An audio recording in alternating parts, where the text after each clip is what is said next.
I have a story for you here. A long time ago, there was a master, and he was very pious and powerful. I mean, in a good way. He could save souls and rescue people. And the king of that country was also very good to him. Yes. So he gave him a piece of land and he built something for him to stay in. And then his disciples could also come and stay and listen to him now and then. Yeah, okay.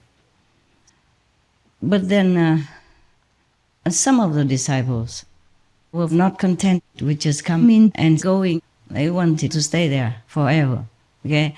And then slowly they took up everything. And then the master is uncomfortable because what kind of teacher can stay with the students 24/7, huh? Or even every other day or every few days. Yeah. And then they put up tents everywhere right in front of his house, and he could not go out to the bathroom without people trailing behind. Yeah, wanting to paint a picture. Not with a toilet, I guess, I hope, but still trailing around. He could not even sit down to eat without people staring in his mouth. He could not even have any conversation with his mother or sister or brother without somebody sitting listening to the private details. He could not even talk to his doctors about his illness, yeah? Of course, from the karma, without everybody listening. They even sat around him, around his bed all day, all night, whenever they came. So the master left. He could not bear and left for a while, went somewhere. And then they took up everything, of course, right.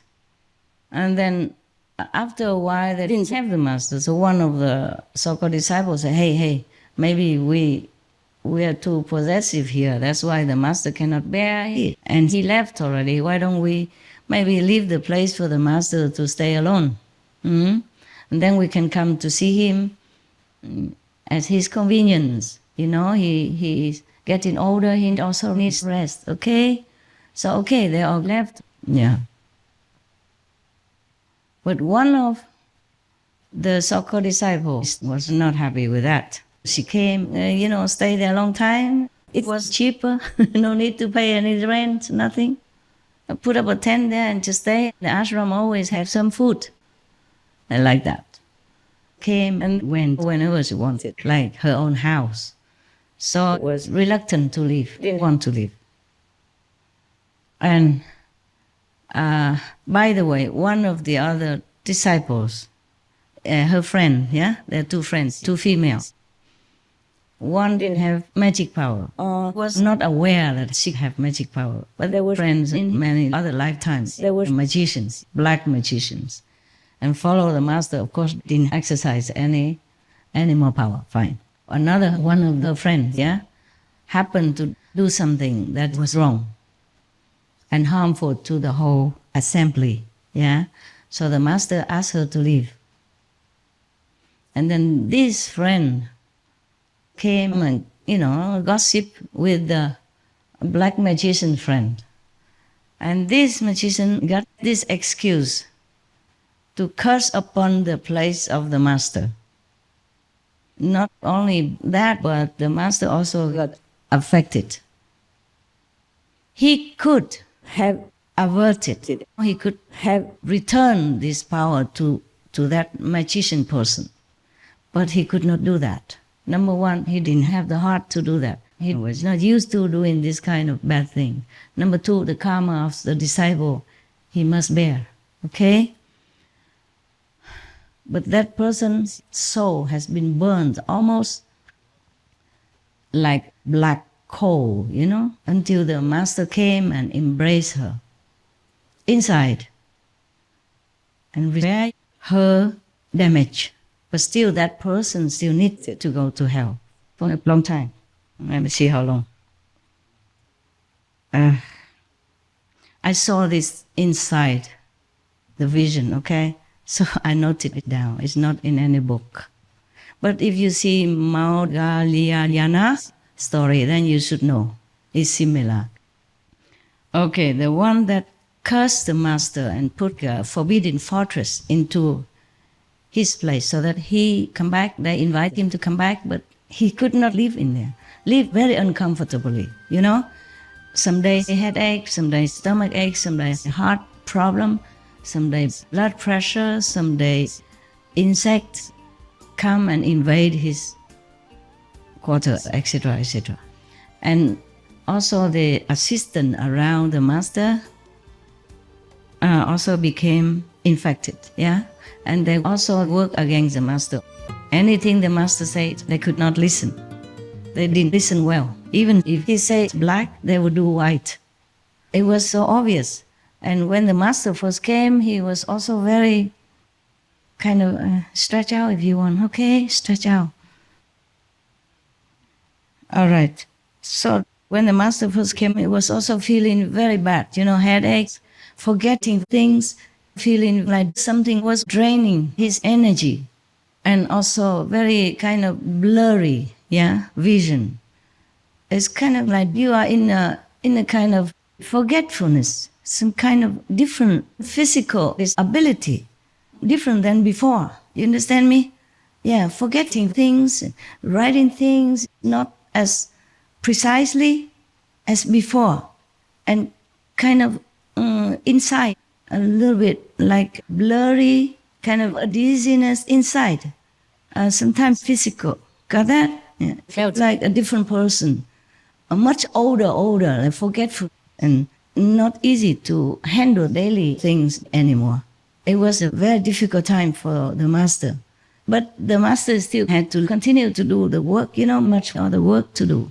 That master also did not rely on donations. He did some work, some artwork to support himself. Thus, there are many things to do, and the government also came and went and all that. The people, the guests, and he had to take care of many things. Yeah? All right. It was a very difficult time. But for that so-called disciple, it's even worse. Yeah. Although she didn't know it, because the mind, the body prevents you from knowing what you are doing, yeah, and what your levels or what's happening to your soul. Got that? To your existence in the universe. So she didn't know yet. But luckily, the master rescued her on time. Now, but that person, disciple, has to go to hell for 114,121 years.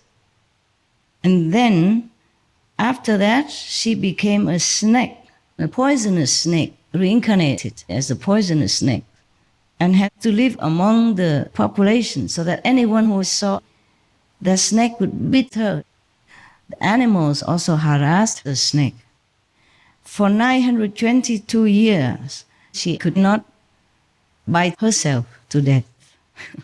Poisonous snake could not bite herself to death.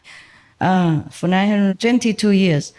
And then she reincarnated again as a fox, a very malicious fox, for 411 years.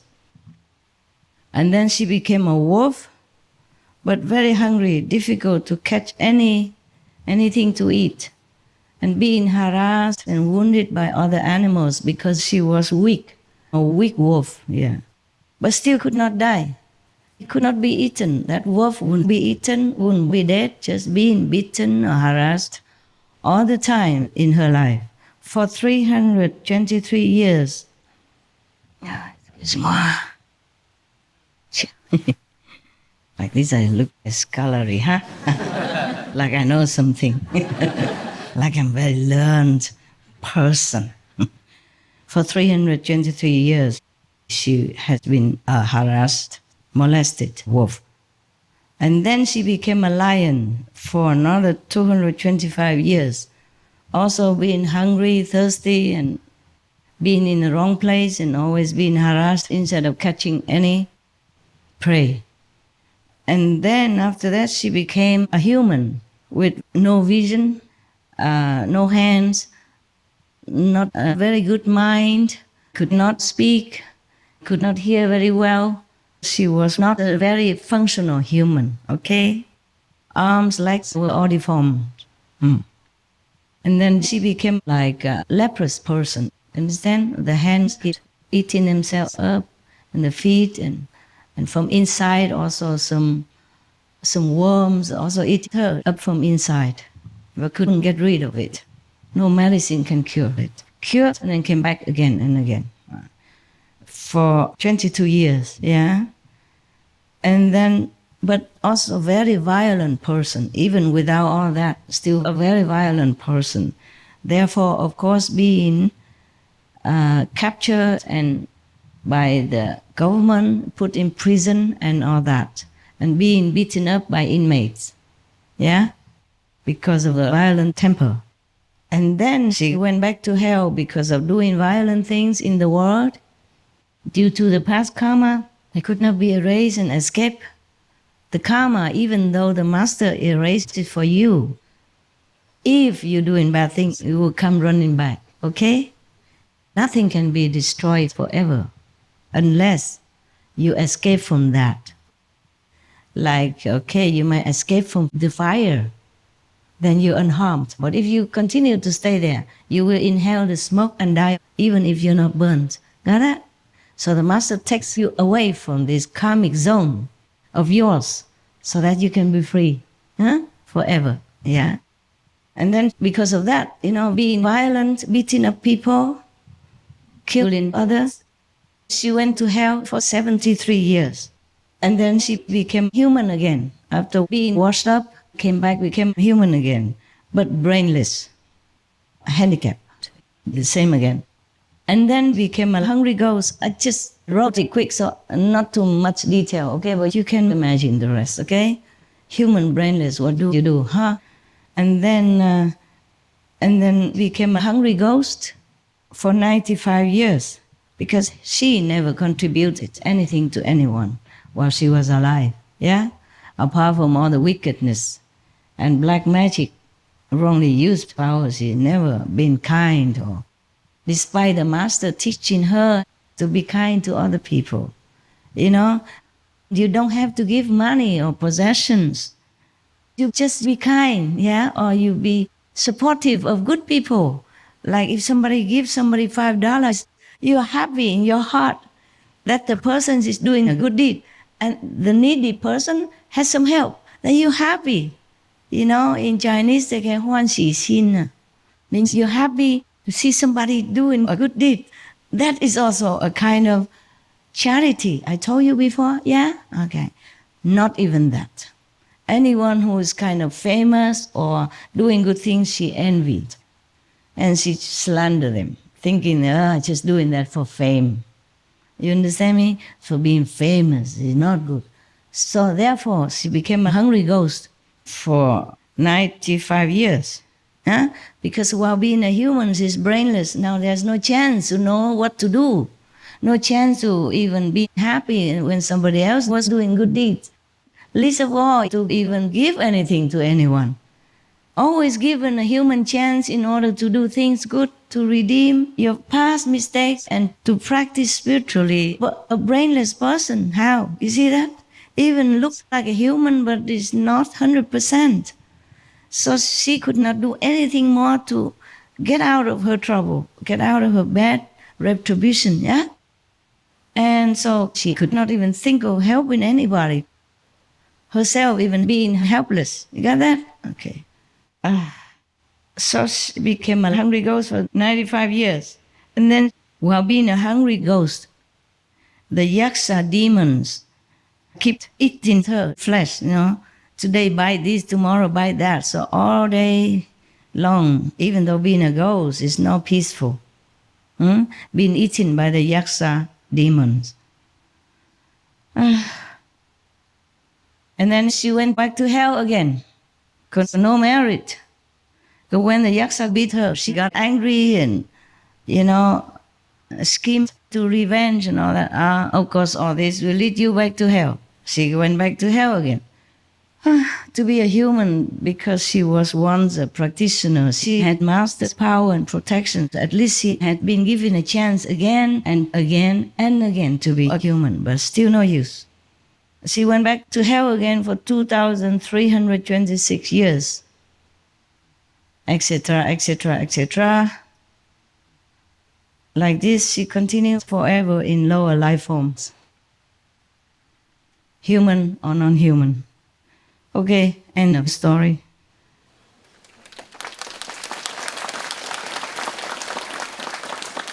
I'm sorry, it's a sad story, but maybe somebody needs it. So it's not like you have been initiated by Master and then you do what you want. And thinking, oh, Master will rescue me in any way. She says she would rescue the worst criminals. Criminals are different, okay? They fall into the situation. They have been maybe brainwashed by society that's around them, by their friends, or by circumstances. Sometimes they have worse crimes, but maybe because of self-defense. Maybe the situation forced them to, or maybe even wrongly accused, or maybe just being forced to do it by someone else. If not, he or his family will be in trouble. For example, you got that, you know that. People blackmail, force, coerce.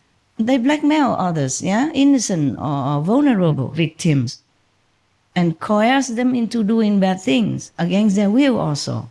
So criminals are sometimes, many are pardonable in the eyes of heavens. You understand? And the eyes of the Master. Master always pardons them and understands them and can help them. But if a disciple already knows right from wrong, has been nourished, taught, protected, and cared for like the Master's own children, and still goes against the Master, understand me, in such a horrible way that makes the Master defenseless. If the criminal comes to your house, maybe they wield a knife or something, you still maybe can find something to defend yourself. And you can see the enemy coming, yeah? Or even if they shoot you, you can maybe step aside or use something to cover yourself. You understand that? Maybe you have a chance to defend. But using black magic, nobody sees, nobody knows. And even if the Master knows, he cannot defend himself, because the Master always bears everything. Because if he had turned all that magic power against her, she'd have immediately gone out of existence. No one could ever rescue her, no chance whatsoever. Even if she went to hell, she still could come back, have a human life, maybe repent, maybe do some good deeds, still have a little chance some here and there. You got that? Still have the soul hanging in there. For one day, have a chance to be redeemed. But if the soul is completely annihilated, gone out of the universal existence forever, then sayonara, yeah. Okay then, so you be good, keep the 5 precepts and meditate. That's all I ask. Meditate as much as you can. Okay, huh?